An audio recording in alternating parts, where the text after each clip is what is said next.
جنوبی امریکہ کا کیپیبارا ایک نیم آبی جانور ہے۔ اسے آپ کوئی بڑا چوہا بھی سمجھ سکتے ہیں، یا اس کے نرم بال وغیرہ دیکھ کر اسے خرگوش کی کوئی نسل بھی سمجھ لیں تو مذائقہ نہیں۔ کیپیبارا کو آپ کی سمجھ پر کوئی اعتراض نہیں ہوگا، کیونکہ یہ بہت دوست قسم کا جانور ہے۔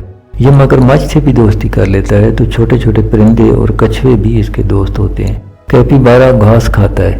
کھانے میں یہ بہت نفاست پسند ہے۔ ہر قسم کا پودا یا گھاس یہ نہیں کھاتا، بس جو اسے پسند ہو اسی پر گزارا کرتا ہے۔ غالباً جنگل کے کتے، بلیاں، پرندے وغیرہ سب اسے جانتے ہیں، اسی لیے کسی کو اس سے ڈر نہیں لگتا۔ کوئی اس کے اوپر سوار ہوتا ہے تو کسی نے اسے اپنا تکیہ بنایا ہوتا ہے۔ کمزور جانور اور پرندے سردی میں اسے اپنا لحاف سمجھ لیتے ہیں۔ اچھے لوگ بھی کیپیبارا کی طرح ہوتے ہیں۔ کمزور، چوٹ کھائے ہوئے، دھتکارے لوگ ان کی قربت میں خود کو محفوظ پاتے ہیں۔ لوگوں کو ان سے ڈر نہیں لگتا۔ ڈرا کر رکھنے والے کبھی اچھے نہیں ہوتے۔ لوگ ڈر کی وجہ سے خاموش ضرور رہتے ہیں، لیکن جس دن ان کا ڈر نکل جائے، یہ ان ڈرانے والوں کو بھی اپنی زندگی میں سے دھکے دے کر نکال دیتے ہیں۔ یہ دنیا اچھے لوگوں کی اچھائی پر کھڑی ہے۔ جس دن یہ اچھائی ختم ہوگی، اس دن سورج مغرب سے نمودار ہوگا اور قیامت قائم ہوگی۔